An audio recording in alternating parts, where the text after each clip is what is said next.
Welcome back to the Pipeline Profits podcast, where we discuss everything sales and marketing specifically for real estate agents.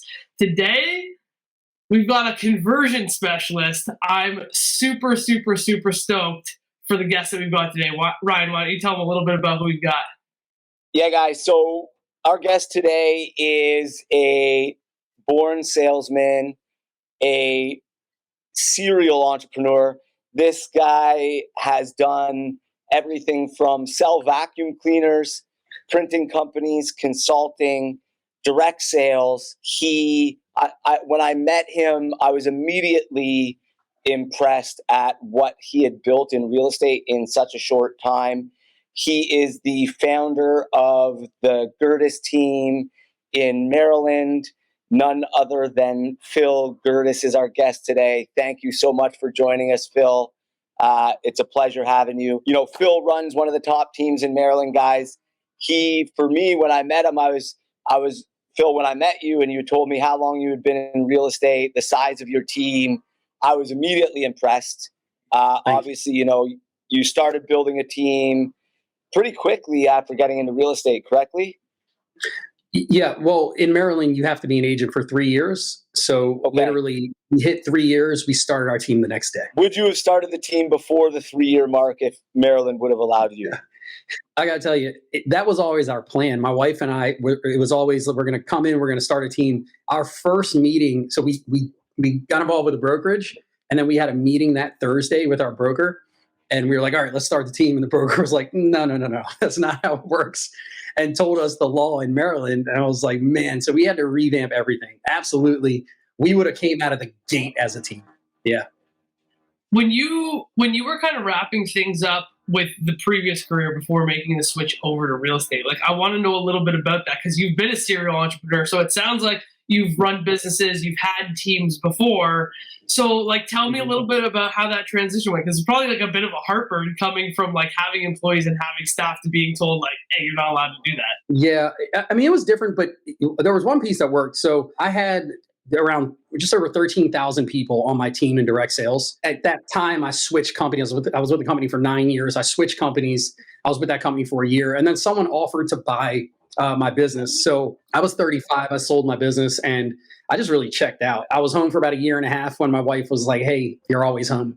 So it was her idea. I'm telling you, it's the truth. But it was her idea for us to get our real estate license. And my only caveat was, if we're going to do it, we're going to do it as business owners. I always tell people, I'm not a real estate agent. I'm a business owner in real estate. And I couldn't believe in that more, because I feel like we get so many people that think, I got a license, so deals are going to fall in my lap. And they don't realize, like, this is work. This takes true entrepreneurship. You are a brand, and you got to develop that and grow that. And it takes a true business mind to do that in the right scale, in my opinion. That's an amazing point. And I was going to say, like, did you see an opportunity from a business owner standpoint in the real estate space? And why do you think that opportunity was there? I did, especially in my market, in my Maryland market. I mean, we serve Maryland, we serve Northern Virginia, we're moving into DC, but this whole like DMV area, one thing that I recognized was there were, and this isn't a discount, like this isn't a shot in any capacity. It's just how people were taught to do this. People were taught to do it in a fashion where, at least in my market, you find a brokerage, that brokerage has a brand and a name, you just plug in and you're a number. Sell as many houses as you can. Hopefully they do some recognition, and internally there's recognition. Where for me, it was a total separate, different approach. It's like, well, the brokerage already has a brand, and that's really not doing much for me. It's doing a lot for them. How do I build our brand? How do I do my part to level what our brand up is, and then, or level up what our brand is, and then really run from there. This way people know the Gerdes team. So if we were attached to any brokerage, it wouldn't affect what people's opinion and position is as far as the Gerdes team. Yeah, for me, it was like, what's the brand going to be? What is the brand today? What is it going to be? What do we want it to be? How do we get it there? As far as why, like I said, I don't think it's really the fault of many people. I think that people are just, at the time, used to just signing up with brokerages. And Ryan, I would say also, like, we did this at a really strong time where the brokerage model was kind of being dissected, and people were like, well, why am I really paying this person this or that? What value am I getting from that? So once we built our value add for agents, it really was appealing for agents to come over and say, yeah, I want to be a part of that because there's such huge value add there. How has it changed from, because you're 4 years into it now, 7 years of real estate, 4 years as a team. What was your vision? I mean, I'm sure there was a lot of planning in the first 3 years of like, okay, we're going to hit the ground running because like finally you guys, open the floodgates and let us do what we want to do.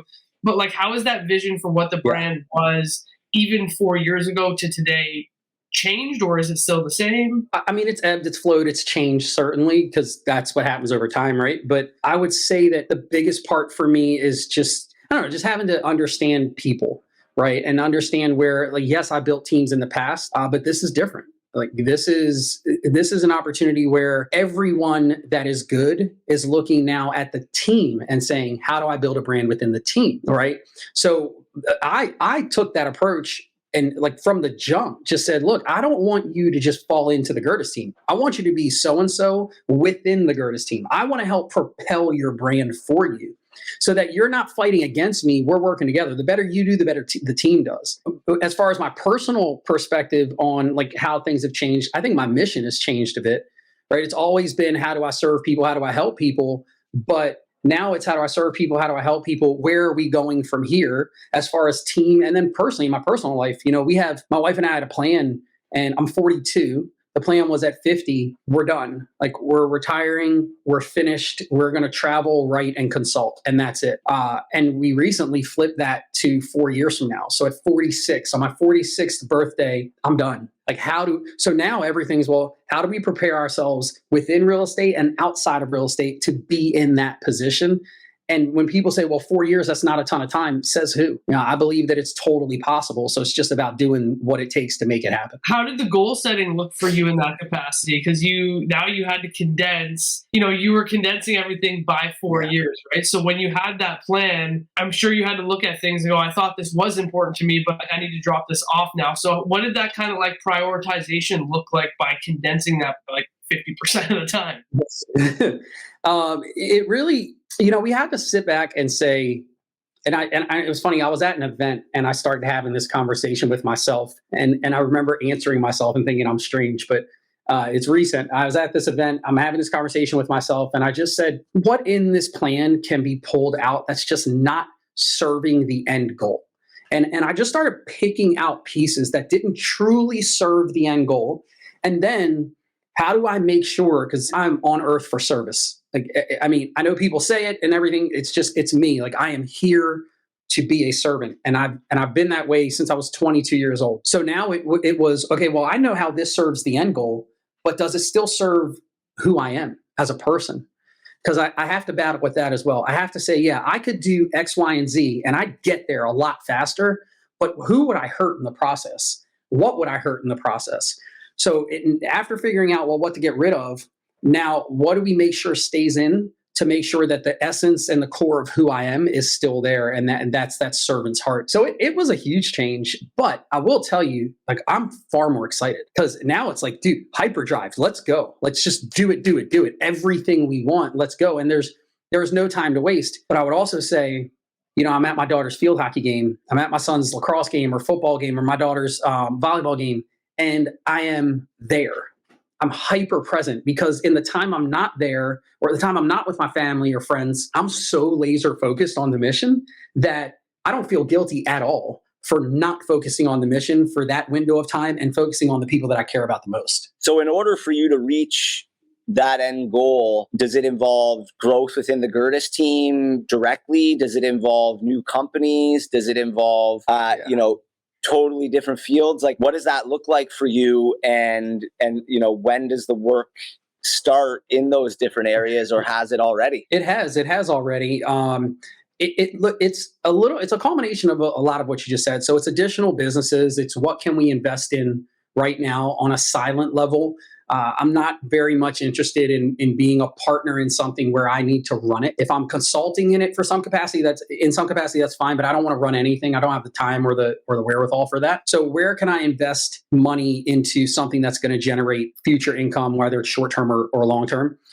Next, it's real estate. As far as how many pieces of property can I scoop up in the next 4 years? Like, for example, the end of 2024, we want to pick up 20 more doors. between now and the end of 2024. That's our mission. Get 20 new doors. From there, it's okay, well, we've got this 4-year plan. How do the next 4 years actually really leave an impact in our family? In 4 years, my son will be going to college. My daughter will be a junior in high school. In this 4-year window, how can we leave an impact? And the mistake that I can make, that I work hard not to, is thinking that you see dad working hard, so that's the impact. I want you to know the importance of working hard, but I also want you to know the importance of being hyper present in, oh, you want to have a conversation? Let me put my phone down. I don't even need to have it in my hand. I want you to see the connection between dad and son, dad and daughter. In other words, I want you to see what a dad is in comparison to a father. I truly believe that a father is just an action. You father a child, it's an action. A dad is earned. So I want the next 4 years to be just this massive impact on my children, to show them, like, this is how I'm earning the right for you to call me a dad. And I see it that way. I see it as a right. My kids are in no way, shape, or form are obligated to call me dad. It is a right that I earn every day. So there's going to be a lot of changes, a lot of growth, a lot of business, a lot of personal, a lot of time where, like, even just with my wife at 46, traveling, writing, speaking, right? Speaking, consulting. So do I want to start that level of relationship with my wife then, or do I want to start it now? So we're constantly inspiring each other about where we're going to go and what we're going to do. So it's changed a lot from my perspective. Had you worked with your wife before, like in the previous businesses, or is this the first time? Yeah, no, we've worked on and off. So crazy story. I met my wife when I was 14. She was 13. The first words I ever said about her, I slapped my cousin. My cousin introduced us. She's like 100 feet away. And I slap him on the chest. I say, Ray, I'm going to marry that girl. I'm 14 years old.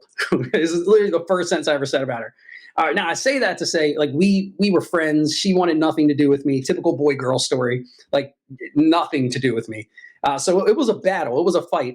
But we've been married for 17 years, together for about 24 years, something like that. I've worked 1 year as an adult in a traditional job. So she's always seen me kill what I eat. She's always been my confidant, always been that person, right? So in one business, we worked together, but then she decided she didn't want to do that. That was fine. I took the helm. And now we work together. And even now, though, she's phasing out. So she's our CFO in I think 3 of our companies. And she's phasing out of that. She's going back to being a mother. She was a stay-at-home mom for 10 years. And I will say, like, I don't have a college degree. She's the college degree. But when our son was born, she's like, look, I don't want to go back to work. I said, don't. And now she's phasing back into that. And I think a lot of it has to do with, like, right, the next 4 years. The next 4 years are such a pivotal point in our children's lives. We don't want to miss any of it. So obviously you've mastered being present. Can you give, like, I think that's something most realtors really struggle with, because they're always like on call, looking for that next deal, on the hunt. And any commission-based salesperson can relate to this. Yeah. So they feel like if they're not working, they're not earning. Yeah. And really struggle with, like, that separation between their personal life, the relationship with, their significant other, or their kids or their family. And I'd love to get some insight on that, because I know that's something I really struggled with. And back in my hometown of Toronto, I wasn't able to do it to the level you found success with. So I moved with my family to a new country to force myself to resign from work distractions that weren't serving me, as you said, that were getting in the way of allowing me to be present. So how have you, I know you're super structured. I remember I met you at Phil Jones and I was so impressed. You brought all your weighed out meals while we were in New York for 3 days. So, like, what have you done to really hold yourself accountable, or to be able to become so present in the particular task you're doing at any given time? Because I think that's something like every realtor struggles with. Yeah. And so to answer that, I will say, I think we've been talking about relationship, and we've been talking about, I have a wife and everything. I think the mistake people will make is to watch this and then say, oh, well, it's easier for him because he has someone else. And that's not necessarily the truth. For me, it's, number one, if you build this right, you earn the right. In other words, like, if you build this business the right way, you earn the right to step away from the business to the other parts of your life that are important. And that means that you need to like you said, be structured. You need to have an outline. You need to have SOPs and KPIs. And no matter what you're doing, you have to have proper intention, outline, overall guidance of what's happening so that you can create something that runs with and or without you. And then I live by this. It's this idea of where you are, there you are. It's like, I want to be hyper focused in the moment I was put in. It is not easy at all. At least for me, it's not. But I consistently remind myself, like, where you are, there you are. What's the one task you have to do right now? Let's just focus solely on that and nothing else. But this mindset allows me to say, where am I right now? Well, I'm at volleyball watching my daughter. Well, what do I want to be doing? I want to be recording and watching. Well, a client called. I'm sorry, I can't answer this. Now, a lot of people would say, well, it's a client, I got to answer. But I would argue that if you were on a $3 million listing appointment and another client called, you would not answer the phone. So my question becomes, why is money more important than your family? And for me, it's just not. For me, the potential to earn income, it does not outweigh the potential to raise incredible humans and to be a great husband and to be a great dad. So where you are, there you are.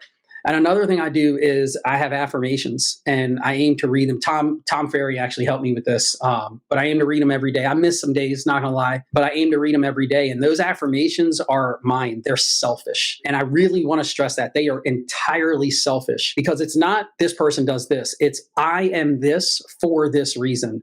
So like some of my affirmations, I don't have my phone in here with me, or I'll read them to you, but like some might be, well, they are I am a great dad to Ethan and Emma. I listen to Ethan and Emma and understand their points of views. So everything is it's entirely selfish, but it's I for you, right? So it's, I am the best husband my wife wants me to be. I am the best dad my kids want me to be. So just, if I consistently remind myself of that, like if I walk up to you and every time I see you, and I say, every time I see you, I say, man, you're stupid. Like you're just stupid. Every time you are stupid. You will forever start identifying me as the guy that's going to tell you you're stupid. So you're going to stay away from me. The mistake I think people make is we do that to ourselves. I'm not good enough. I don't have what it takes. I don't have the skills or the time in the craft. To hell with that. Why not say, I'm great. I'm the best. I'm exactly where I'm supposed to be. I'm doing this for, and then insert your for. I've already accomplished this. I just need to catch up to the results, right? So it's just like, say, you can speak to yourself however you want, and most people will speak to you negatively. So why would you do it to yourself? Have you always been that type of person though? Because you've had like a very long entrepreneurial journey. And so I imagine maybe there's some listeners that are like, well, fantastic that he's at this point, but like, how did we get there? And have you always been that kind of guy, or have you gone through some stuff prior to real estate that have been like, no, I kind of have to get my shit together and I need to start thinking this way? I was not this person. I tell people, my wife hates when I say it, but I just think it's the truth. Most people wouldn't have liked me before. And it's just, that is my truth. Most people that I know today wouldn't give me the time of day 25 years ago. In fact, when I was 22 years old, I'll share it just briefly, but I was poor. There was times I lived out of a one and a half car garage. There was times I lived in my car. I've stolen from grocery stores. I've eaten out of trash cans. Like, I was poor. I wasn't broke. I was poor. And people didn't really know, at least the level to which I struggled. And long story short, I called my cousin on New Year's Eve, 22 years old. I said, Chris, I'm done, man. I'm not living this life anymore. I can't do it. And he thought I was going to kill myself. But the reality is, and this wasn't an idea of my own. It was put in me. I said, I'm just going to do for other people for a year. I don't know where the idea came from. It was put in me. But I just said, I'm going to do for other people for a year. That was it. He's like, what do you mean? I don't know. I just know that every opportunity I get to do something for someone else, I'm going to do. Now, you got to understand, this is the polar opposite of who I'd been, at least who I saw myself as my entire life. So now I'm going to a whole different direction. A year and a half later, I was a millionaire. I never sought out to make money. I never sought out to start businesses. I never sought out. My only goal was serve other people.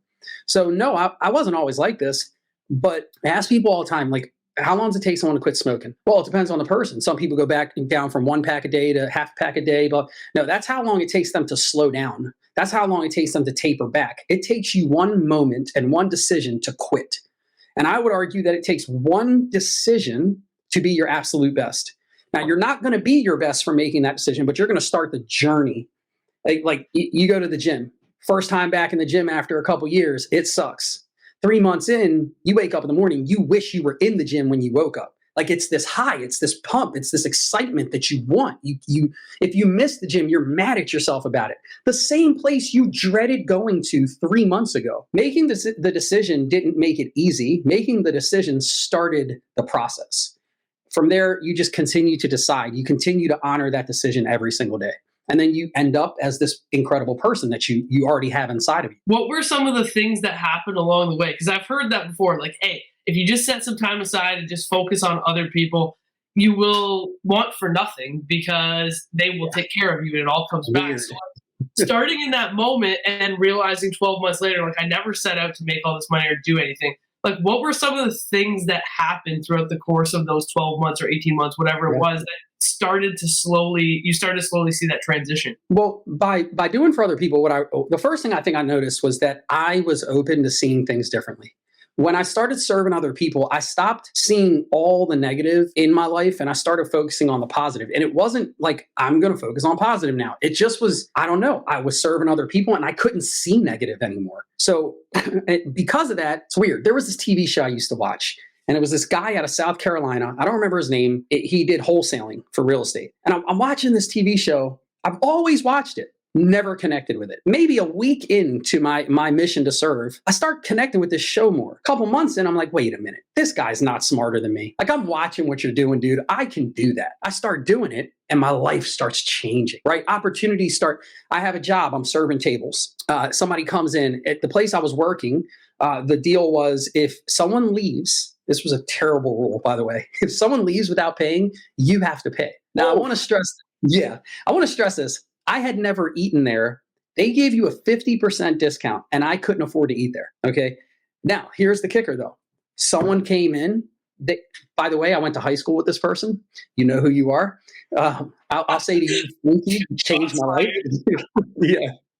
But they changed my life. And here's why. Because at that moment, they left. I went to my manager at the time and I said, hey, this person left, blah, blah, blah. He's like, well, you got to pay for it. I said, bro, I can't pay for it. It's like, this is the rule. You got to pay for it or you're fired. I said, no problem. I emptied out my little apron, took all the cash, gave them what was theirs, rolled out. I said, I quit. That's it. I'm done. But the idea for me, like that was the old Phil responding to a situation, not knowing that the new Phil was also there. So on my ride home, I said, why was I working here in the first place? See, the new Phil started kicking in. I'm better than this. I know nothing wrong with the job, but I'm built for more than this job. So I went and instead of me serving tables, I started working for a car dealership selling cars. Now, some people were like, oh man, you were just selling cars. For me, this was the whole world. Like I was like, holy smokes, I got a shot now. I can do it. 3 days in, I sold my first car. Boom, just started going. Another opportunity opened up. I'm doing wholesaling. Another opportunity opened up. I'm working for my mother's mortgage company. Another opportunity opened up. I start my own mortgage company. Start another one. Like it just started snowball, right? And it all came from, I could have left that place where I quit, and I could have just been pissed and went and worked serving tables somewhere else. Or I could say, this was me getting kicked in the gut, telling me you're meant for more. You're better than what you've been giving yourself. Now go prove it. And that's what I took it as. It changed everything for me. I love that you were able to look at that as an opportunity and not like, a shortcoming, and saw and had your eyes open to be like, where is the next opportunity? How do you think that kind of, that mindset has helped you in sales and in real estate, right? Because I think a lot of times in sales, that first objection, people are like, oh, I don't know what to do. And they just see the objection and they're focused wholly on the objection. Or, a deal goes wrong and they're focused wholly on what's wrong in the deal. How do you think, that mindset has helped you move forward? Like obviously you've built a 30-person team in 4 years, which most agents would work, a 20-year career and never get there. How do you think that mindset has helped you do that? Yeah. So I just look at everything like, why am I upset about it? Or I do my best to look at things that way. When I say it, I mean, all right, so you have a call with me scheduled. I've got a woman right now who's referred to me. she wants to sell her house. 3 times she's rescheduled our appointment. Every time I could be upset about it. Or I could actually care about why she's telling me she's rescheduling. I could believe her. I could be empathetic. And I could just look to be her resource when she's ready. People would tell me, well, so-and-so said they were going to call. They never called. I'm angry. This isn't working. Hold on a second. Like, let's go far end. What if their so-and-so died? Do you think you're the call they're looking to make? I know they had a call scheduled with you, but what if their dog died? They don't care about the call with you. Like, you got to look. I was just having a training with my team, and part of the training was about, literally just before this, about the idea that we're the main character in other people's story. Because the reality is we're not. We're not the main character in other people's story. We are simply a character in their story. And in the story, characters are mentioned, but the main character is the main character. So if your goal is to be the main character in other people's story, you're messing this up. If your goal is to be supporting cast, the person they know they can trust, they can lean on, they can be there for, you're doing this right. So instead of, oh man, I didn't get the call, I didn't get the listing, why? What could I have done? How can I get better? What am I learning from this? Because it's meant to prepare me for the next one, right? And ultimately, focus and understand conversion differently. This is the whole idea of the conversion IQ workshop that I'm building out. Like, conversion is not get a lead, close a lead. That's not it. That is a type of conversion. It's a point in conversion. Conversion is get a lead, get the person to respond to you in some capacity. Right? Well, what did they respond? How do I respond to that? Like, understand the subtle in between the line nuances of what conversion is. And then you don't get dispelled by all this BS that happens. You don't get disenfranchised. Instead, you're like, no, this is the part of the conversion path. And the more I can stick with it and they can stick with me, the more they're knowing, liking, and trusting me, which is all I really need for them to work with me. I love it. With you guys, with the conversion IQ, like the workshop that you're putting together. Yeah. I'd love to learn a little bit more about like what that means or what that looks like. And when we're saying sales for your team, is it all different types of lead sources that come through and you're trying to figure out different ways, phone, email, text, in terms of conversion and what they say? Like, tell me a little bit about like what the workshop is and how it works. Yeah. So as it's getting built out, first in my mind, and now I'm putting it on paper, it's this idea that like we have such a big picture on what conversion is. Like I said, lead to settlement. It really is just in between the lines. Like, you make the first call. Like, we have lead comes in, we have buyer lead SOPs, and we have seller lead SOPs as well. But our buyer lead SOPs start with call, voicemail, text, email. This is our whole SOP system. But that's too simple. It's not when you understand what you're doing in between. Well, why are you calling and then calling right back? Well, a couple of reasons. Number one, everyone doesn't go to the bathroom with their cell phone.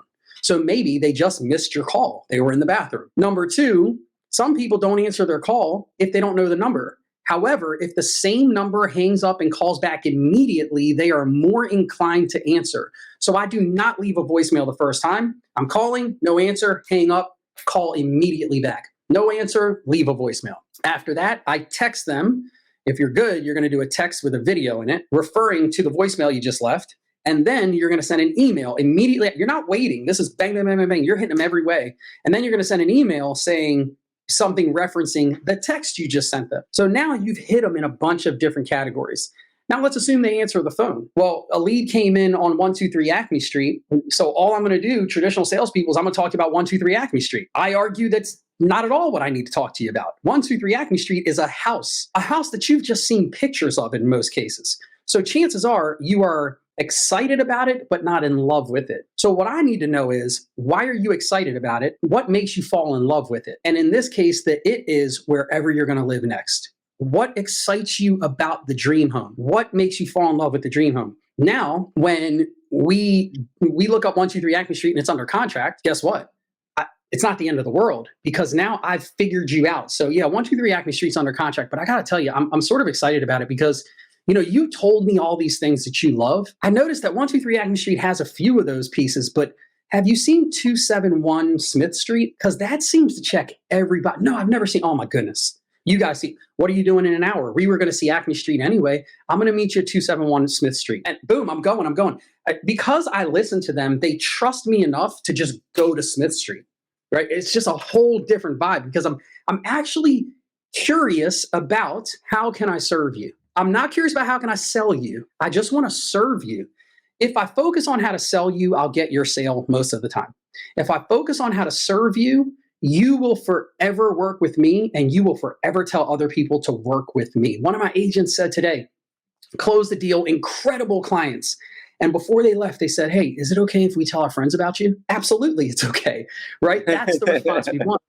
Right? Yeah, but that's because he did the work to connect with them. Conversion is simply another C word. It's connection. How do we connect with people in a way that gets them to feel like it's not about the dollar for us, it's about them?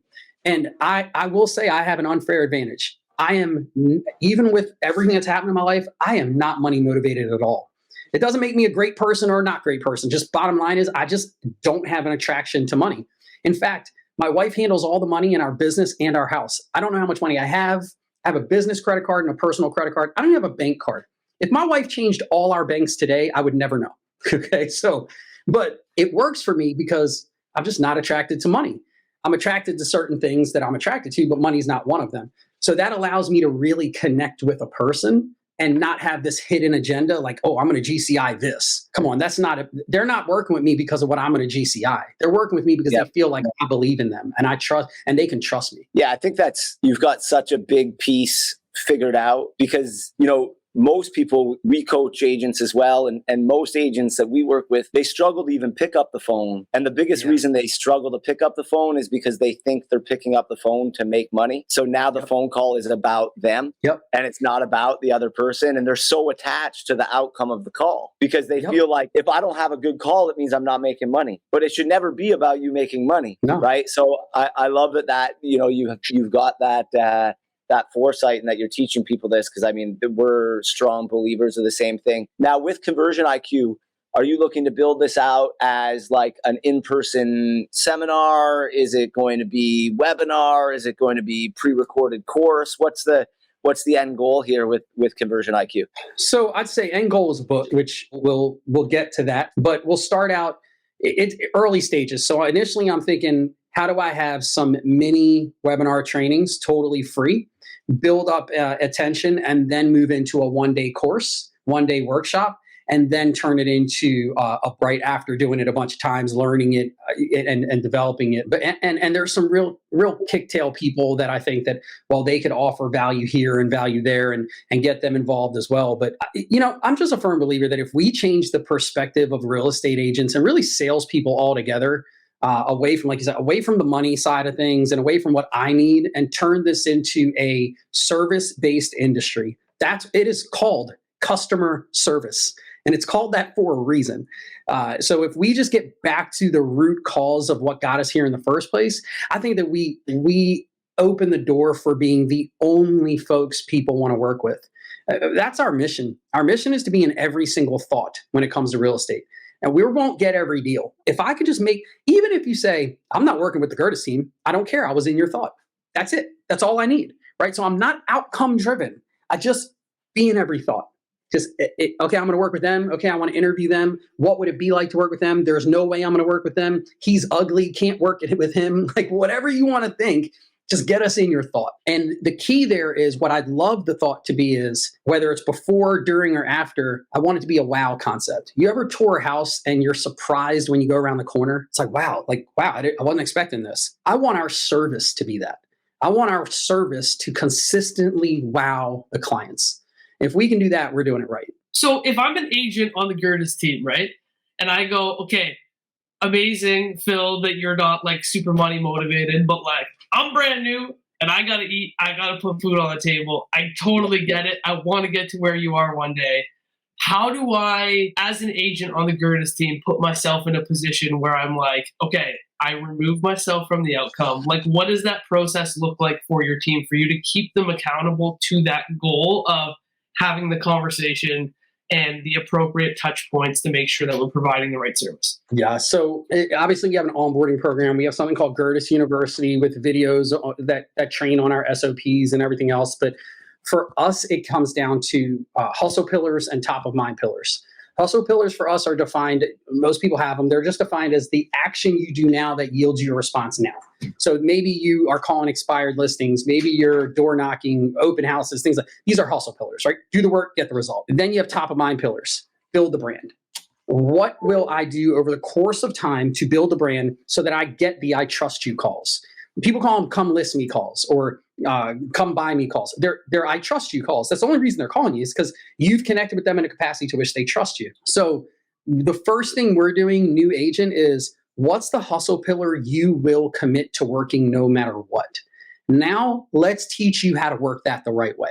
Let's build in all the conversion tactics, all the mindset skills, let's build it in, build it in, build it. So now you're the expert in dealing with investors. You're the expert in here's why your house didn't sell. Let me show you what we'll do to actually sell it. And then you yield the proper result when it comes to that. In fact, when I started in real estate, you got to remember, I'd never been a realtor before.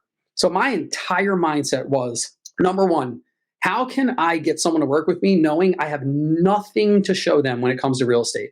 Well, I said, well, I know marketing. So what I'll do is I'll start calling expireds. Someone has already educated them on real estate. I'll educate them on why their house didn't sell, which is almost always marketing. So I killed it with expireds. I used to call expireds from 8 a.m. to 10 a.m., Monday through Friday, my entire first year in real estate, holidays, birthday, any day, Monday through Friday, calling expireds. From there, I said, all right, I got to get in front of more people. What do I do? Well, what do people do on the weekends when they want to buy a house? They go to open houses.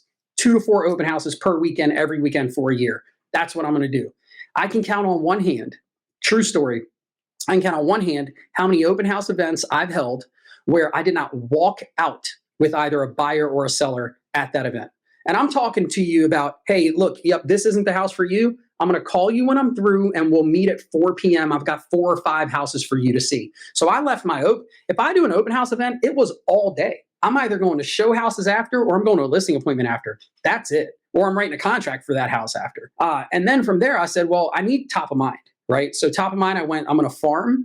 And I said, I'm going to get big on video and social media because I wanted to be the mayor, as they call it. I wanted to be the social media mayor of my town. And I understood that a single video wasn't going to do it. For example, this year, our mission, and we've been sticking to it, is 1 video per day at least goes out. We will put at least 365 pieces of video content out this year. We have merchandise for our team and for other people. Tom and Jason, Tom Ferry and Jason Pantana just did a video, dropped a reel about this, about how we have merch. And it's just like, get the brand out there, get people to see that G logo everywhere they go. If you're a new agent and you're trying to figure out what work you can do, the answer I would give you is pick what you want and then outwork everyone else. I tell people, work so hard, they think you cheated. And that's it. Okay, so so essentially narrow down like one niche or niche, however you want to say it, right? In terms of who you're going to serve. And then one hustle pillar, which is like, how are you going to prospect? What is your one-to-one communication going to be where I'm like, I'm just dialing in, I'm pounding the statement, yes.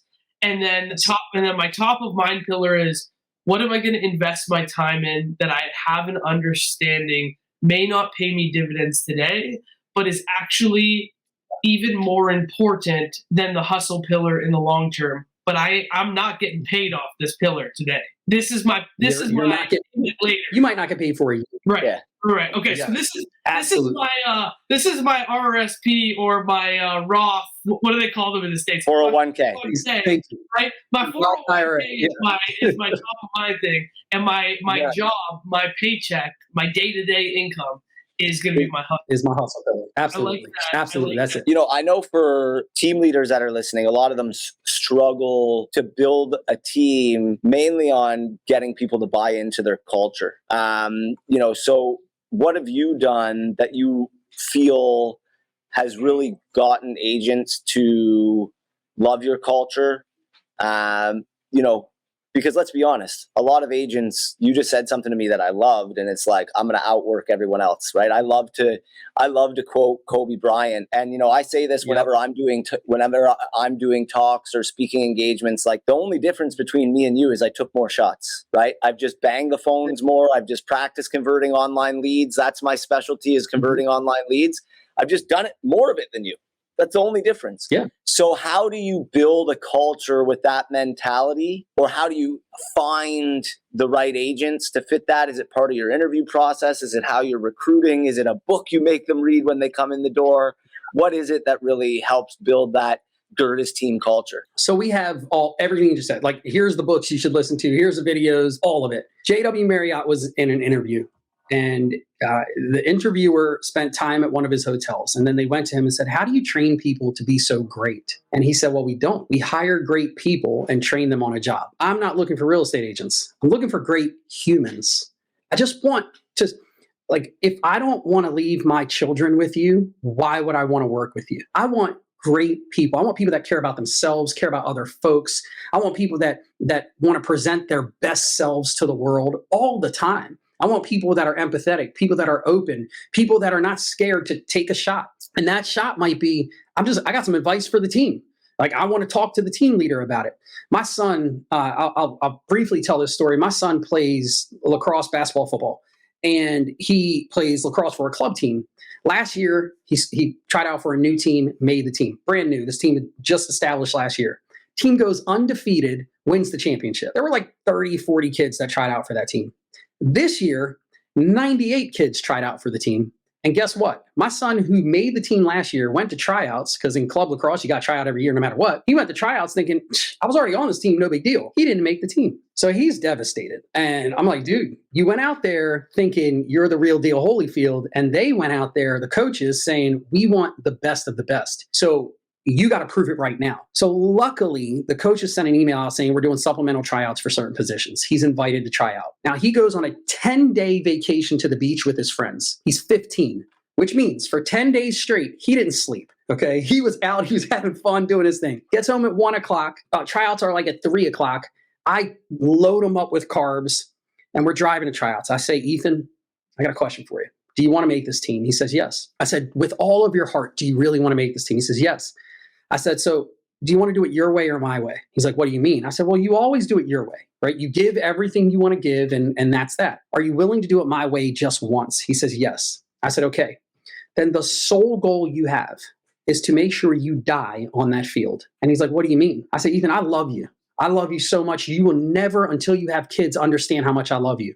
But in this moment, I will say goodbye to you because you are going to walk out on that field and work so hard. There is a strong possibility you will die. I'm not being hypothetical, guys. I'm truthful. It's 104 degrees outside. Okay. It's burning up in summer. So he says, all right, I'm in. Walks out on the field. As soon as his feet hit the field, full sprint, hustling. This is the kid that he got cut. He's being called to do every drill first to show all the other kids. It's burning up. It's so hot outside. They're giving him water breaks. First water break, he walks out to me and he says, Dad, I'm dying. I said, I love you. Drink some water. No, Dad, you don't understand. I can barely breathe. I'm dying. I said, no, I do understand, but I need you to understand something. You made a commitment. So the one thing you got to commit to is this. Give me a hug. He gives me a hug. I say to him, I love you. Now, if you're going to die, just make sure you step on the field first because you're not allowed to die on the sidelines. I said, I'll run out there when you die, but you're going to die on that field because your coaches are going to show or are going to see what you're doing and how much you're willing to put in. Not only is my son, does he make the team, but at the end of practice, the coach says to him, I didn't know you were left-handed. They are looking for a left-handed attackman. He is a left-handed, he writes with he's left-handed, but he played a whole season where he never showed them enough to show how good he was with his left hand. Furthermore, he starts on the team he got cut from. He starts. So the idea is like, what are you truly willing to give and why? Not because someone else told you, but why are you willing to do it? And then when you take on that mindset, there is a catch that comes with it. If you're willing to die, you better be willing to kill. Meaning you better hit harder, you better play harder, you better be there longer, you better drive stronger, you better do what no one else is willing to do because when the opportunity comes up for you to knock someone's head off, you've got to do it. And that's sports, but you got to understand that opportunity comes for us all the time. Hey, I got a listing appointment. There's 2 other agents being interviewed. How do I prepare? How do I deliver the best of the best so that people sign with me then? Guys, I've had people have multiple interviews scheduled and say, hey, Phil, we want to hire you now, but we're concerned because we already scheduled these appointments. Can you call them and cancel? And I've called other agents and canceled the appointments saying they're working with me now. Like, that's killing, right? That's being willing to die, do whatever it takes, and then killing the game in a capacity that other people are like, what is this? Who is this guy? Who is this gal? Like, what makes them so different? Will Smith says, you might be stronger than me, you might be faster than me, you might be bigger than me, but you'll never beat me on a treadmill. Because in the end, you're going to get off first or I'm going to die. What if everyone that wanted anything worth having adopted that mindset? I'll do anything it takes morally to accomplish my goal. I'll die first. I'll die for it. I love it. And I think one of the biggest standout things in your son's story is like he had to let his ego, he put his ego aside and said, you know what, screw it. I'm coming back harder. I'm coming back faster. I'm coming back stronger. And I'm willing to put myself out there, even if it means I end up in the same position, but I'm going to try. And I think a lot of agents are unwilling to do that. They're like, oh, there's another agent in my office that's maybe a little better. And it's like, you know, it almost like they minimize themselves, or they minimize their capabilities, or like let them have it. And I think I think it's amazing that your son was willing to be like, all right, you know what? Not only I get it, being cut from a sports team, that shit hurts. Like especially like that does not feel good. Like there's a lot of things, there's a lot of feelings that you have about it. Like I'm not doing that. I'll go for a different team in this sport. You know what I mean? There's a lot of politics behind it. But the fact that he was willing to say, yeah, no, I'm gonna lace up my sneakers and then I'm gonna get out there and I'm gonna just absolutely destroy it is like such an amazing lesson. And I feel like so many agents need to hear that and need to learn that. I agree. And you nailed it. It's like, I'm going to do it anyway, even though I could end up in the same position I'm in. Like just rid yourself of the ego and give everything you've been blessed with to that single moment. Where you are, there you are. Like, how are you delivering all of you to that single moment? And let the outcome be the outcome. Because whether you make it or not, just understand, you gave all of you. There is nothing to be ashamed of. You did everything you could do. You go to bed with you put your head on your pillow with a smile on your face, no matter the result. It makes me think about all of the people that we have coached on the phones who have had, you know, we do something called game tape, which is where people will bring their calls and we'll listen to their calls and we'll give them feedback. And they come and they beat themselves up and like, this is a horrible call. I embarrassed myself. And we listen, we're like, yeah, like you could have said this better, you could have said that better, but you should call this person. Like this is a real lead, this is a real buyer, this is a real seller. This person doesn't have anybody representing them. You should really be calling this person back. And like that story really reminds me of those moments where we encourage people, like, get out of your own way and call this person back. Yes, maybe you dropped the ball yesterday, but you want a client. Why are you trying out somebody new? This person's right here. This is fun. But too many people are basically afraid of their own shadow of what happened yesterday, and they don't want to pick up the phone. They'd rather start brand new. And I think it's really important to like take your son's story and realize there's probably people that you dropped the ball with who still need to, you know, make a move, and they still don't have anybody. So why can't you put your ego aside and say, hey, look, I should have handled that conversation better. Or maybe I could have done this. I could have done this. I could have worked harder for you. Can you give me another chance, or whatever it happens to be, right?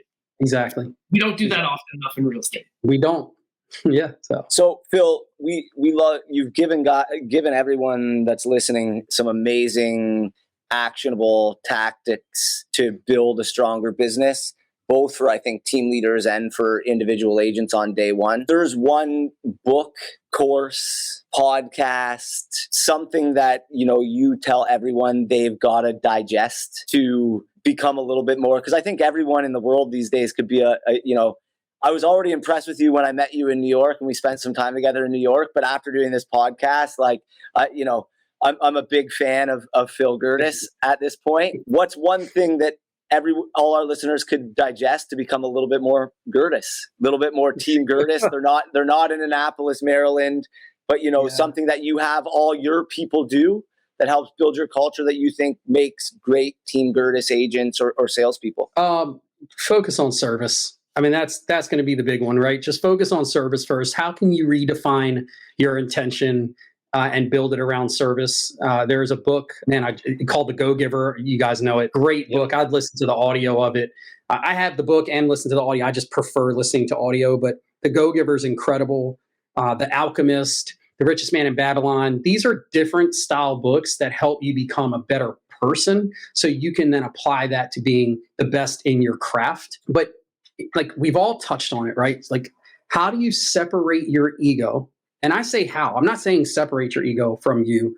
I'm saying how, because for everyone it's different. How do you actually go about pulling your ego out of things and just say, I'm going to serve first and I'm going to give every bit of myself? I dare you for 1 month without falter, serve first and give every bit of yourself to every single thing that happens to you in your life. for 30 days. Watch who you become. Now, understand, if you're looking for the sale, you're doing this wrong. If you just say, I'm going to do this because, and then don't fill in the blank. Just, I'm going to do this because. Let the blank get filled in a year from now. Let the blank get filled in when you go back. I tell the story about my son. My son is 15. I don't know how to be a dad. I don't have a dad. So it's like every day has been like this amazing journey. I've got a 12-year-old daughter, so I'm like figuring it all out as we go. I have never been more proud of my son than that lacrosse tryout. 15 years, I cannot state another moment of just absolute, like, dude, if that's the man he's going to become, this is perfect. This is all I could ask for. Like, how do you every day put your head on your pillow and say, if this is the man or woman that I'm going to become, I'm doing it right. Seek that. Everything else is going to come. I know it sounds like esoterical BS, but I promise you it's true. I promise you, just service first, give every bit of yourself. Watch it all work out. I just want to say, I know how important it is to you. Like, you've mentioned it several times throughout the podcast about like your relationship with your kids and making sure that they grow up to be amazing people. And I just think that moment that you had with your son, like, that was a true dad moment, not a father moment. That was a hella dad moment. And the second thing too was clearly all of the things that you've been doing up until that point of being present and all of the other things of making your son become who he is going to become. For him to like accept the challenge with open arms after being out with like his friends and all that stuff, you gave him the choice. You didn't say you have to do it my way. Nope, you gave him said, the choice. Open to considering my way, and he was like, hell yeah, let's do it, and he did it.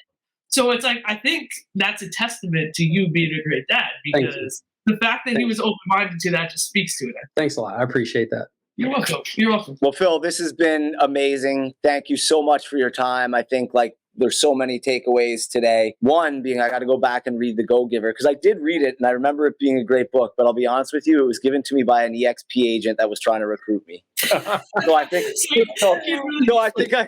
I think I took it with a grain of salt. I'm like, there's some trick in here that's going to make me make a decision that I'm going to regret. So, but I'm just joking to all you EXP agents out there.